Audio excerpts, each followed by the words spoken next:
The morning sun cast long shadows across the Pacific Ocean as Lieutenant Sarah Chen stood on the deck of the USS Intrepid. Her hands gripped the metal railing as she watched the endless blue waves stretch toward the horizon. At 28, she had already proven herself as one of the most skilled underwater demolition experts in the Marine Corps. But today felt different. Today, something in the air made her stomach twist with an unexplainable anxiety. Sarah had grown up in a small fishing village in Maine, where her grandfather taught her to swim before she could properly walk. The old man, a former Navy diver himself, would tell her stories of the deep sea and its mysteries. He spoke of currents that could carry a person for miles, of underwater caves that held secrets from centuries past, and of the strange calm that came over people when they truly connected with the ocean's power. Her fellow Marines respected her, though some still whispered about the unusual incidents that seemed to follow her underwater missions. Equipment that should have failed somehow worked perfectly in her hands. Oxygen tanks that should have been empty lasted twice as long when she used them. Most surprisingly, she could hold her breath far longer than any human should be able to, sometimes staying submerged for over 20 minutes without any breathing apparatus. Captain Martinez, the mission commander, approached her with a grim expression. His weathered face showed the strain of years spent in combat zones, and his gray eyes held a seriousness that made Sarah's pulse quicken. He carried a sealed folder marked with the highest level of military classification, the kind of documents that could change the course of entire operations. "Chen, we need to talk," he said, his voice barely audible over the sound of the ship's engines and the gentle lapping of waves against the hull. "What I'm about to tell you doesn't leave this conversation. We've got a situation that requires your particular skills, and frankly, you're the only person I trust to handle it." Sarah followed him to a secure briefing room deep within the ship's interior. The walls were lined with sound-dampening materials, and the only light came from a single overhead bulb that cast harsh shadows across their faces. Captain Martinez activated a jamming device to prevent any electronic surveillance, then opened the classified folder with careful, deliberate movements. 3 days ago, a Chinese submarine went down in the Mariana Trench, he began, spreading photographs and technical diagrams across the metal table. "Official reports say it was a mechanical failure, but our intelligence suggests something else entirely. The submarine was carrying experimental technology that could revolutionize underwater warfare, and now it's sitting on the ocean floor at a depth of nearly 30,000 feet. Sarah studied the images, her trained eye taking in the technical details of the submarine's construction and the treacherous underwater terrain where it had come to rest. The Mariana Trench was one of the deepest and most dangerous places on Earth, where the crushing pressure could instantly kill any human being and where strange creatures lived in perpetual darkness. Sir, with all due respect, no human can survive at that depth, even with the most advanced diving equipment, Sarah said, though something deep in her mind whispered that she might be different. The pressure alone would crush our bodies before we could even begin the descent. Captain Martinez leaned forward, his expression intense. That's where you're wrong, Chen. Our scientists have developed a new type of diving suit, something that pushes the boundaries of what we thought was possible. But more importantly, they believe that certain individuals might have genetic adaptations that allow them to survive in extreme underwater conditions. Your performance record suggests you might be one of those individuals. He pulled out another set of documents, these containing detailed medical reports and genetic analysis results. Sarah's name appeared at the top of each page, along with data she had never seen before. Heart rate measurements that showed impossibly low readings during underwater exercises, blood oxygen levels that defied medical explanation, brainwave patterns that resembled those found in marine mammals rather than humans. "We've been monitoring your abilities for months," Captain Martinez continued. "Every dive you've completed, every underwater mission you've survived when others couldn't. The doctors think you might have a rare genetic mutation, something that allows your body to adapt to underwater environments in ways that normal humans cannot." Sarah felt a chill run down her spine as memories flooded back to her childhood, times when she could stay underwater longer than her friends, when she seemed to navigate murky waters with an almost supernatural sense of direction. Her grandfather's stories suddenly took on new meaning, and she wondered if he had known something about her abilities that he never revealed. "What exactly are you asking me to do?" she asked, though part of her already knew the answer. "We need you to descend to the ocean floor, locate that submarine, and retrieve the technology before it falls into the wrong hands." "But Sarah, I have to be completely honest with you about the risks. This mission has never been attempted before. The depth, the pressure, the complete isolation from any possible rescue operation if something goes wrong. We're essentially asking you to go where no human has ever gone before. The weight of the request settled over her like a heavy blanket. Sarah looked at the photographs of the submarine again, imagining it sitting in the crushing darkness of the ocean's deepest places. She thought about the technology inside, the potential consequences if it fell into enemy hands, and the possibility that she might be the only person capable of retrieving it. "When do we begin?" she asked, surprising herself with the steadiness of her own voice. Captain Martinez allowed himself a small smile. "Tomorrow at dawn. But first you need to undergo a series of medical tests and equipment trials. If our theories about your abilities are correct, you'll be making history. If we're wrong..." He paused, letting the implications hang in the air between them. Sarah nodded, understanding that she was about to embark on a mission that would either prove her extraordinary capabilities or cost her everything. As she left the briefing room and returned to the deck, the ocean seemed to call to her in a way it never had before, as if the deep waters themselves were preparing for her arrival. The medical bay buzzed with activity as Dr. Elizabeth Reeves prepared her equipment for the most unusual examination of her career. Sarah lay on the examination table, electrodes attached to her chest and temples, while machines hummed and beeped around her, monitoring every aspect of her physiological responses. The doctor had worked with elite military personnel for 15 years, but she had never encountered readings quite like the ones Sarah's body was producing. "Your lung capacity is approximately 40% larger than average," Dr. Reeves explained, studying the computer screens with fascination. "But that's not the most remarkable thing. Your blood contains an unusually high concentration of red blood cells, and your heart rate can drop to levels that would put most people into a coma. It's as if your body naturally enters a state similar to the mammalian diving reflex, but far more pronounced than we've ever documented."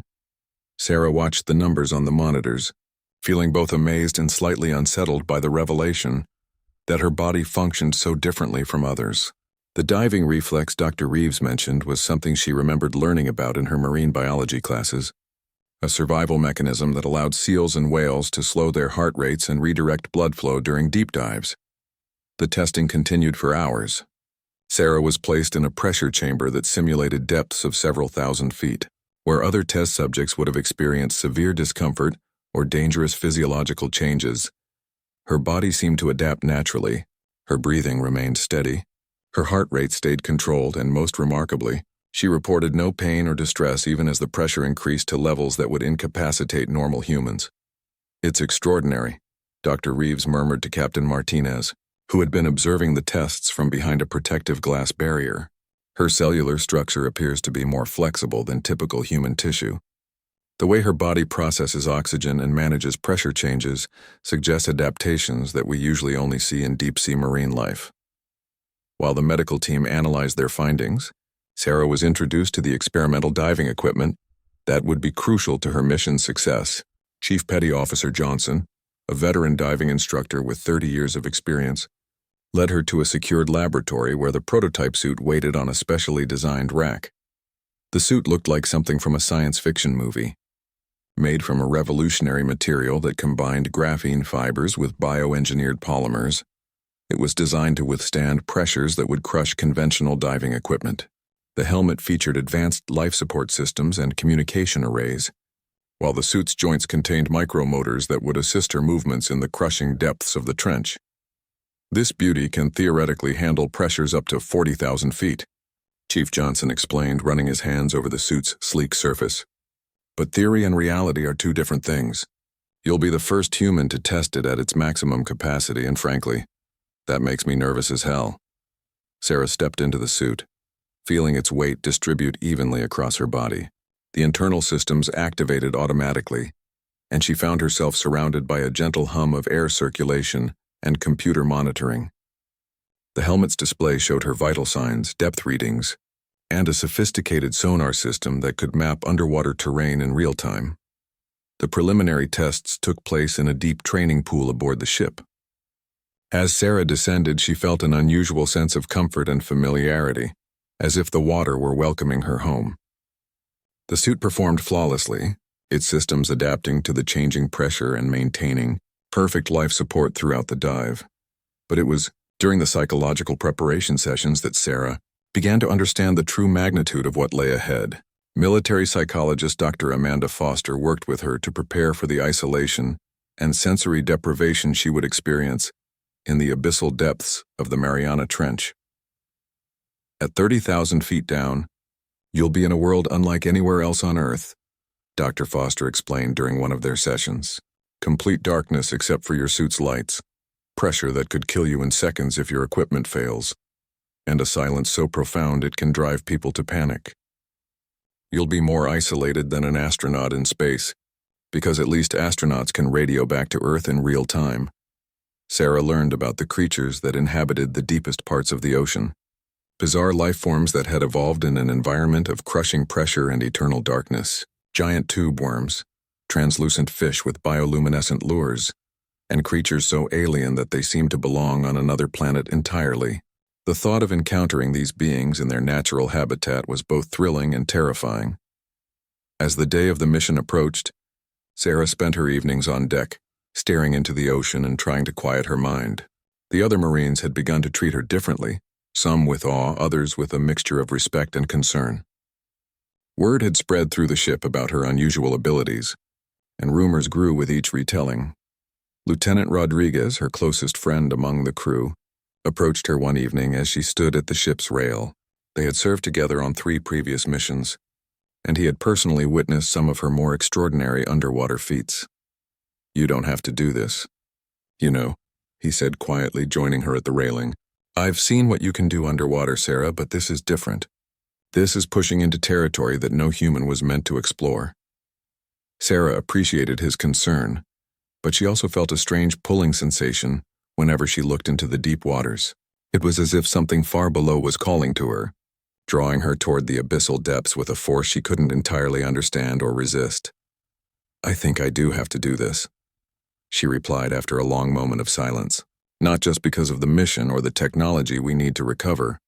There's something about the deep ocean that feels connected to me in a way I can't explain. Maybe I need to go down there to understand what I really am."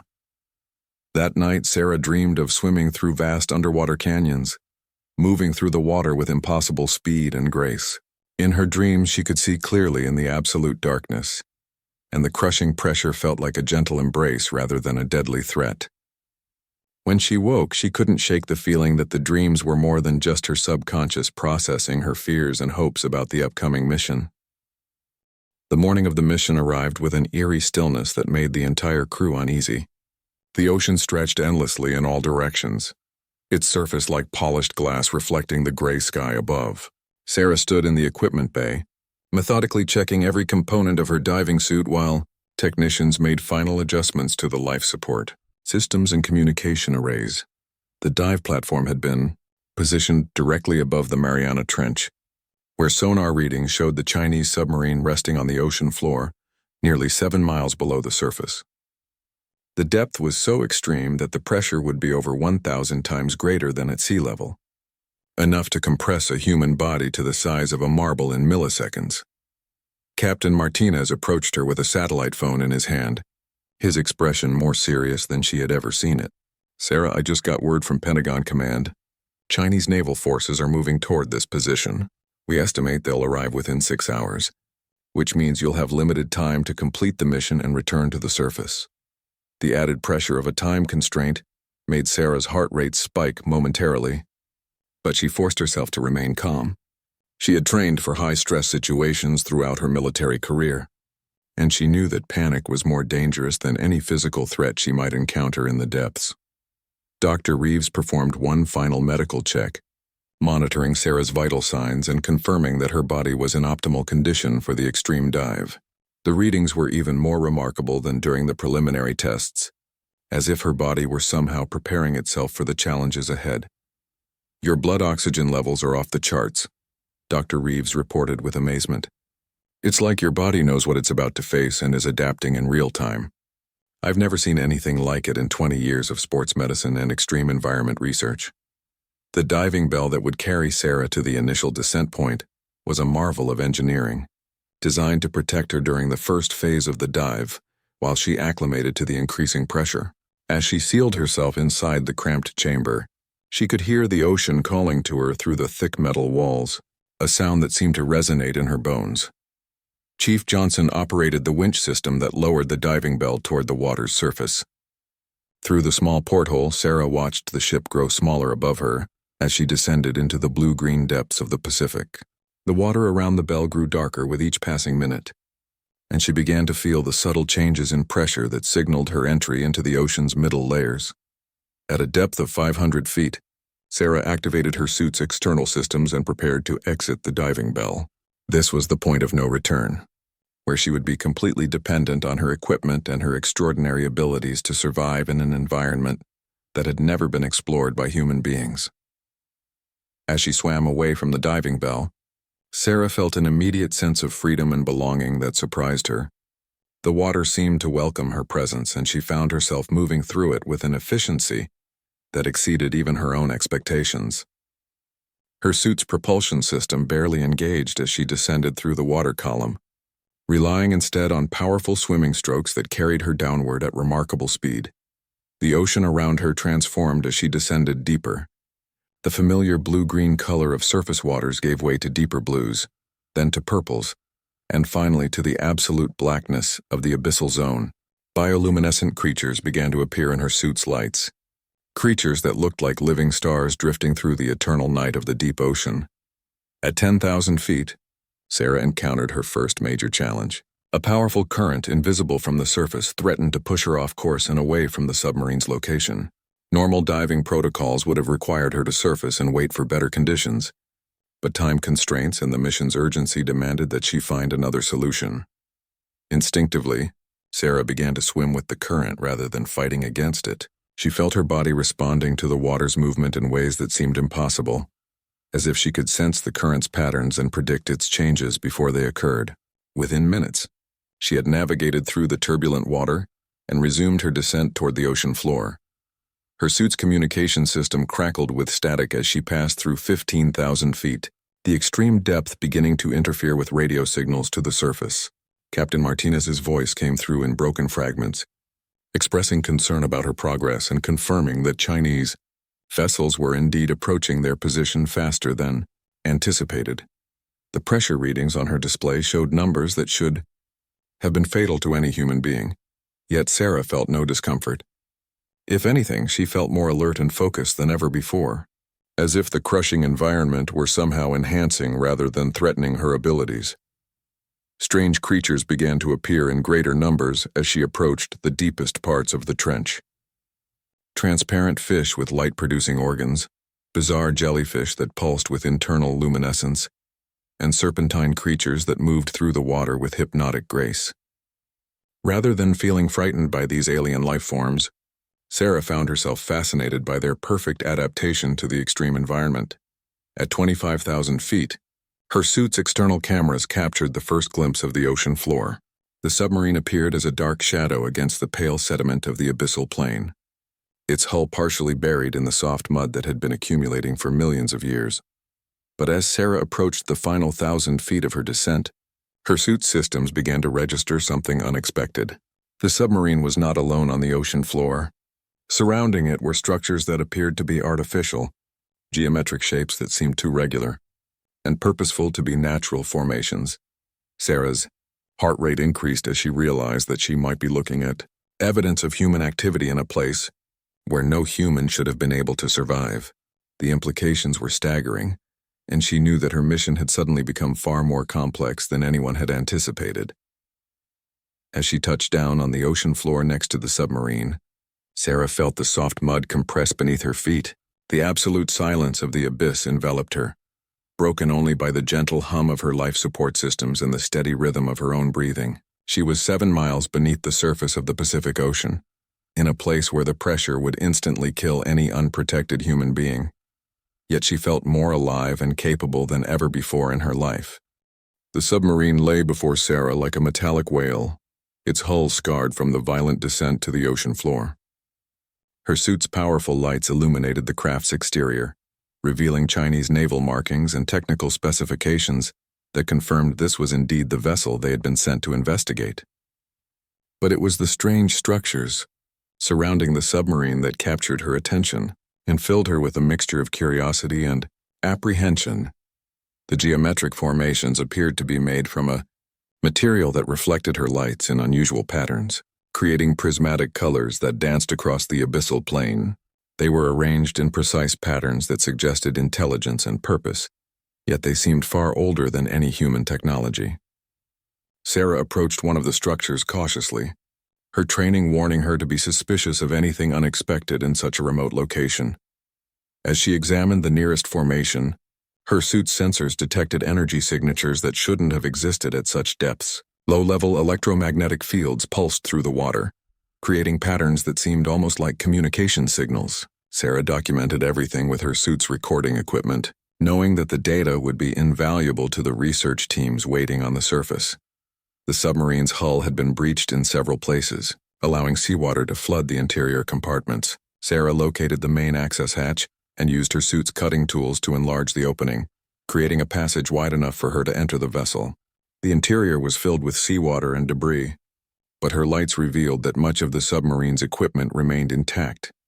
Moving through the flooded corridors required careful navigation, as loose cables and twisted metal created obstacles that could damage her suit or trap her inside the vessel. Sarah's enhanced spatial awareness, heightened by her unusual physiological adaptations, allowed her to move through the cramped spaces with surprising grace and efficiency. In the submarine's central command section, she found what appeared to be the experimental technology that had made this mission necessary. Banks of computers and processing equipment were secured in waterproof containers, their advanced design suggesting capabilities far beyond conventional military hardware. Sarah began the delicate process of extracting the most critical components, working methodically despite the pressure of time constraints. As she worked, Sarah became aware that she was not alone in the submarine. Something was moving in the flooded compartments, creating subtle currents and shadows that her peripheral vision detected. Her first thought was that some deep-sea creature had taken shelter inside the wreck, but the movement seemed too purposeful and organized for random animal behavior. Using her suit's sonar system, Sarah mapped the submarine's interior and confirmed the presence of multiple large objects moving through the flooded sections. The sonar readings showed creatures that were unlike anything in her knowledge of deep-sea marine life. With body structures that seemed to combine organic and mechanical elements, one of the creatures approached her position, moving with deliberate intent rather than the random patterns typical of deep-sea animals. Through the murky water, Sarah could see a form that defied easy categorization. It appeared to be partially organic, with flowing appendages that moved like tentacles, but sections of its body displayed the geometric precision of manufactured components. Rather than fleeing or attacking, the creature seemed to be observing her with what could only be described as curiosity. Sarah remained motionless, allowing it to approach while maintaining her grip on the extracted technology. The encounter challenged everything she thought she knew about life in the deep ocean and raised questions about the nature of intelligence and consciousness in extreme environments. The creature's presence somehow enhanced her own abilities. Sarah found that she could perceive the submarine's layout with greater clarity, as if the entity were sharing its understanding of three-dimensional space in the water-filled environment. Her movements became even more efficient, and she completed the technology extraction in record time. Communication with the surface became increasingly difficult as electromagnetic interference from the strange structures intensified. The fragments of radio contact that did reach her carried urgent warnings about the approaching Chinese naval forces and orders to complete her mission and return to the surface. Immediately, Sarah gathered the most critical pieces of the experimental technology and prepared to leave the submarine. As she exited the vessel, the creature that had been observing her followed, maintaining a respectful distance but clearly interested in her activities.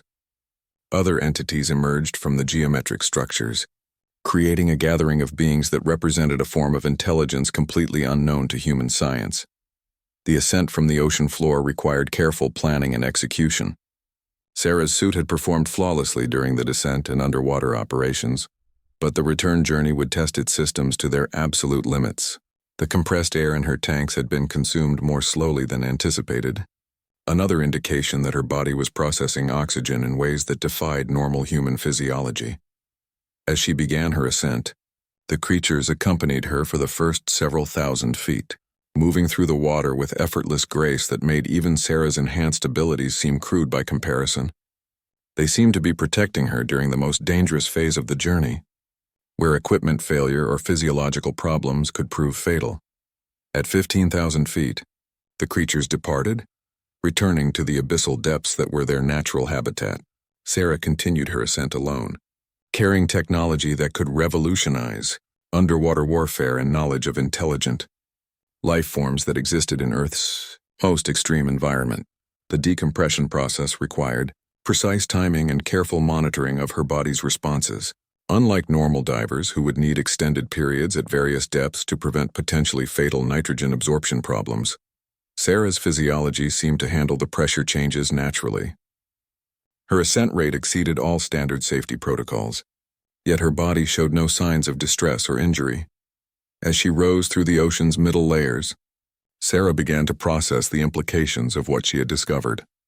The technology she carried represented a significant intelligence breakthrough, but the evidence of non-human intelligence in the deep ocean was potentially even more important.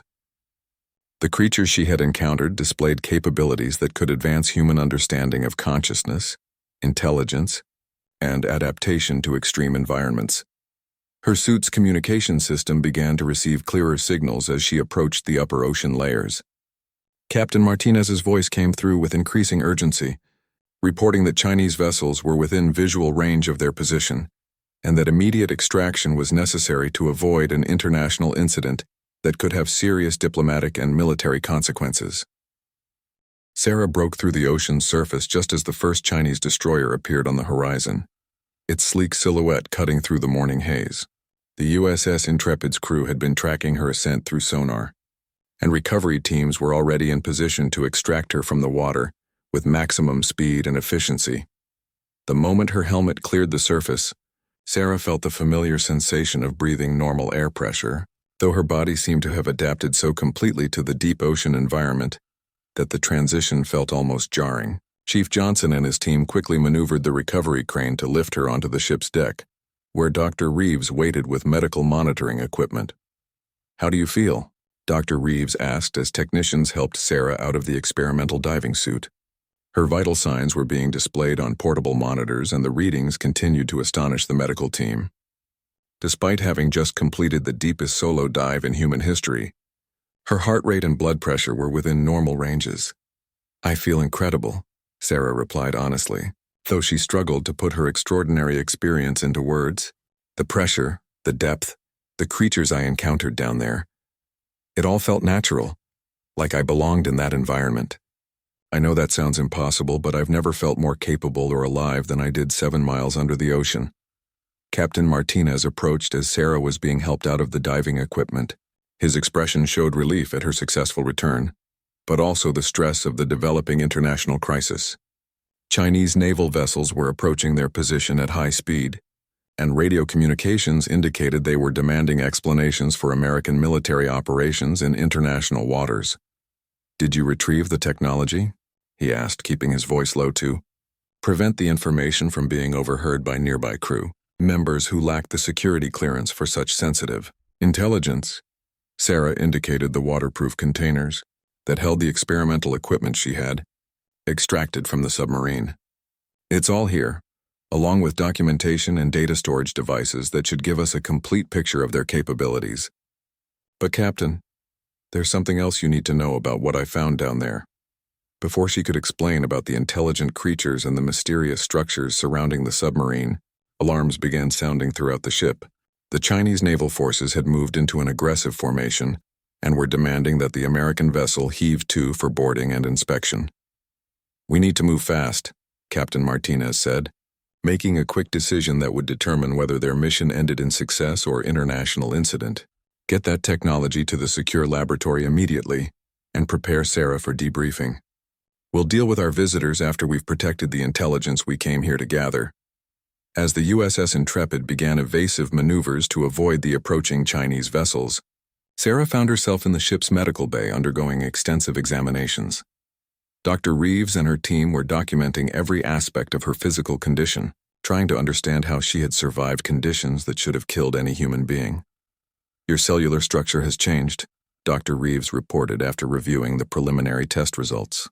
"The diving suit's internal sensors recorded your body's responses throughout the descent and ascent, and the data shows adaptations that occurred in real time. Your blood chemistry, lung capacity, and even your bone density modified themselves to handle the extreme pressure." The implications of these discoveries were staggering. If Sarah's abilities could be understood and replicated, it could revolutionize human exploration of the deep ocean and potentially other extreme environments. But the immediate concern was protecting both Sarah and the intelligence she had gathered from falling into hostile hands. Intelligence officers arrived to debrief Sarah about the technology she had recovered, but she insisted on speaking with Captain Martinez privately about the other discoveries she had made. In the secure briefing room, she described the intelligent creatures and the geometric structures that surrounded the submarine. "You're telling me that there's some form of advanced intelligence living in the deepest part of the ocean?" Captain Martinez asked, his skepticism evident despite his trust in Sarah's reliability and judgment. "I know how it sounds, but I have video documentation and sensor readings that prove what I'm saying," Sarah replied. "These entities demonstrated problem-solving abilities, communication patterns, and technology that appears to be far more advanced than anything we've developed.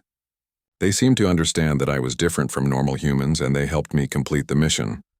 The sound of helicopter rotors overhead interrupted their conversation. Chinese maritime patrol aircraft were conducting surveillance flights around the American vessel, and tensions were escalating rapidly. Captain Martinez made the difficult decision to share Sarah's discovery with higher command authorities, knowing that the information could have profound implications for national security and scientific understanding. As encrypted communication systems transmitted Sarah's findings to military intelligence headquarters, she found herself reflecting on the transformation she had undergone during her impossible journey to the ocean floor. The experience had awakened abilities she never knew she possessed and connected her to an environment that felt more like home than anywhere she had ever lived. Dr. Reeves approached her with additional test results that confirmed the permanent nature of the changes in her physiology. "Sarah, your body has been fundamentally altered by this experience. Your adaptation to extreme pressure environments appears to be irreversible, but more importantly, it seems to be continuing to develop even now that you're back at sea level." The realization that she had been permanently changed by her encounter with the deep ocean created mixed emotions. Sarah felt excited about the possibilities that her enhanced abilities might offer, but also concerned about what it might mean for her future relationships and place in normal human society. Lieutenant Rodriguez found her on deck that evening, watching the sunset paint the ocean in brilliant oranges and reds. The Chinese vessels had withdrawn after diplomatic negotiations resolved the immediate crisis, but everyone aboard understood that the day's events would have long-lasting consequences. "The scuttlebutt is that you found something extraordinary down there," he said, joining her at the ship's railing. "Something that's going to change everything we thought we knew about what's possible." Sarah nodded, feeling the ocean breeze carry the familiar scents and sounds that had become even more meaningful to her after her journey to the abyss. "I discovered that there are forms of intelligence and consciousness that we never imagined, and that humans might be capable of far more than we ever believed possible." As night fell over the Pacific, Sarah felt the pull of the deep ocean more strongly than ever. She knew that her mission had been successful in ways that went far beyond the recovery of experimental technology, and that the discoveries she had made would reshape human understanding of consciousness, adaptation, and the hidden mysteries of Earth's most extreme environments. 6 months after Sarah's historic dive to the Mariana Trench, the world had changed in ways that few could have anticipated. The technology recovered from the Chinese submarine had indeed revolutionized underwater warfare capabilities. But it was Sarah's documentation of intelligent deep-sea life that captured the attention of scientists, governments, and the general public around the globe. Dr. Reeves had published groundbreaking research papers about Sarah's physiological adaptations, carefully omitting classified details while highlighting the implications for human evolution and adaptation. The scientific community was divided between those who embraced the possibility of human genetic mutations that allowed survival in extreme environments, and skeptics who questioned whether such dramatic adaptations were truly possible. Sarah herself had become something of a legend within the Marine Corps, though she struggled with the attention and the ways that her enhanced abilities set her apart from her fellow service members. She had been reassigned to a specialized research unit that was developing new protocols for deep-sea exploration and underwater operations. The most significant development came when satellite imaging and deep-sea monitoring equipment confirmed the existence of the geometric structures Sarah had discovered. International research teams were organizing expeditions to study what appeared to be evidence of non-human intelligence in Earth's deepest waters, though the extreme conditions made such investigations incredibly challenging and expensive. Captain Martinez had been promoted and assigned to head a new joint military and scientific program focused on deep ocean exploration. He often consulted with Sarah about the operational aspects of extreme depth missions, and he remained one of the few people who fully understood the scope of what she had accomplished and discovered. The Pentagon is asking questions about replicating your abilities, he told her during one of their regular briefings. They want to know if we can train other personnel to handle extreme underwater conditions the way you do, or if your capabilities are truly unique. Sarah had spent months working with research teams trying to understand her own transformations. The changes in her body had continued to develop, making her even more adapted to underwater environments while simultaneously making her feel increasingly disconnected from normal human experiences on land. I don't think it's something that can be taught or artificially induced, she replied. The genetic markers that Dr. Reeves identified seemed to be extremely rare, and the activation of these abilities required exposure to conditions that would kill anyone who didn't already possess the underlying adaptations. The international implications of Sarah's discoveries had led to unprecedented cooperation between nations that were usually rivals in military and technological development. The evidence of intelligent life in the deep ocean had prompted the United Nations to establish new protocols for contact with non-human entities, and research funding for deep-sea exploration had increased. Dramatically, Sarah's personal life had become increasingly complex as she struggled to maintain relationships with people who couldn't understand her transformation. Her enhanced abilities made normal activities feel constrained and artificial, while her growing connection to the ocean environment created a sense of restlessness whenever she spent extended periods on land.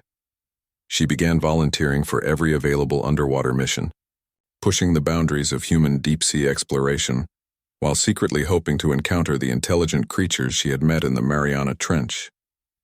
Each dive took her deeper and kept her submerged longer than the previous one, as if she were gradually preparing for something that even she didn't fully understand. The breakthrough came during a routine deep-sea mapping expedition off the coast of Hawaii. Sarah was conducting a solo survey dive at 12,000 feet when her equipment detected the same electromagnetic signatures she had encountered near the Chinese submarine. The geometric structures were different in design, but unmistakably similar in their purposeful construction and energy patterns. This time, when the intelligent entities appeared, Sarah was ready for contact. She had developed communication protocols based on her previous encounter, using light patterns and movement sequences that seemed to resonate with the creature's own methods of interaction. The exchange that followed lasted for over 3 hours and provided insights into a form of consciousness that had evolved in complete isolation from terrestrial life. The creatures revealed that they had been observing human activities in the ocean for decades, watching with growing concern as surface dwellers polluted and exploited the marine environment. Sarah's successful dive to the Mariana Trench had convinced them that some humans might be capable of understanding and respecting the deep ocean ecosystem. Through a combination of telepathic impressions and symbolic communication, the entities shared knowledge about ocean currents, deep-sea geology, and biological processes that revolutionized human understanding of marine science. They also revealed that Sarah's genetic adaptations were not unique, but rather represented a dormant capability that existed in a small percentage of the human population. When Sarah returned to the surface with documentation of this second contact, the implications were staggering. The discovery that humans possessed latent abilities for extreme environment adaptation suggested that the species might be capable of surviving in conditions previously thought impossible. Space agencies immediately began investigating whether similar adaptations might allow humans to survive in the harsh environments of other planets. Dr. Reeves led a global research initiative to identify other individuals with the genetic markers that had allowed Sarah's transformation. Within months, they had located 17 people worldwide who showed similar potential, though none had yet been exposed to the extreme conditions necessary to activate their abilities. Sarah found herself at the center of a new chapter in human evolution, serving as both a bridge between surface dwellers and the intelligent entities of the deep ocean, and as a guide for others who might possess similar capabilities. The military applications were obvious, but the scientific and exploratory possibilities were even more exciting. The program to develop human deep-sea capabilities expanded rapidly, with Sarah training the first generation of enhanced divers in techniques for surviving and thriving in extreme underwater environments. Her students learned to embrace the physiological changes that allowed them to function at depths that would have been instantly fatal just months earlier. As she stood on the deck of a research vessel, preparing for another dive to establish communication protocols with the deep-sea intelligences, Sarah reflected on how completely her life had changed. She had discovered not only that the ocean held forms of consciousness unknown to science, but that humanity itself possessed capabilities that could reshape the species' relationship with Earth's most extreme environments. The anchor that had once seemed to drag her down into the crushing depths had instead lifted her to heights of achievement and discovery that she never could have imagined. Her true power had not been in defying the ocean's attempt to claim her, but in surrendering to it completely and allowing it to transform her into something new and extraordinary. Lieutenant Rodriguez, now serving as her second-in-command in the deep-sea exploration program, joined her at the ship's railing as she prepared for her descent. "Ready to make history again?" he asked, though they both knew that each dive into the abyss was now routine for Sarah, as natural as walking had once been. "I'm ready to go home," she replied, and for the first time, she truly meant it. The deep ocean had become her natural habitat, and the intelligent creatures that dwelt there had become her allies in expanding the boundaries of what it meant to be human. As she descended once again into the crushing darkness, Sarah Chen carried with her the hopes and dreams of a species learning to transcend its limitations and embrace its hidden potential.